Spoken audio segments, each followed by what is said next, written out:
Honda SP 125 বাইকের যে ফিল্টারটা থাকে সেই ফিল্টারটা কত হাজারে চেঞ্জ করবেন।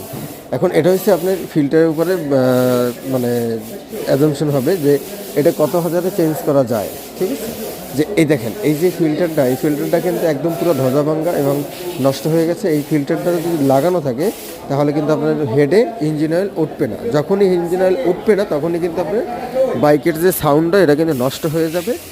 এটা নষ্ট হয়ে যাওয়ার অনেক আছে। ঠিক আছে, এটা আপনি সুন্দরভাবে চেঞ্জ করবেন। 5,000-এও চেঞ্জ করতে পারেন এবং 3,000-এও চেঞ্জ করতে পারেন। এটা আপনার ফিল্টারের উপরে নির্ভর করবে যে ফিল্টারটা কেমন আছে, কিভাবে কাজ করতেছে কি না, এইগুলো কিন্তু আপনার সুন্দর জানতে হবে। এবং দেখেন এই ফিল্টারটা কিন্তু একদম পুরো কালো এবং ধ্বজাভাঙ্গা দিয়ে গেছে। এটা থেকে যখন ইঞ্জিন অয়েলটা উপরে উঠবে এটা কিন্তু সঠিকভাবে উপরে উঠতে পারতেছে না। ঠিক আছে, যখনই সঠিকভাবে উপরে উঠতে পারতেছে না তখনই কিন্তু এই ডিস্টার্বটা দিয়ে দিচ্ছে।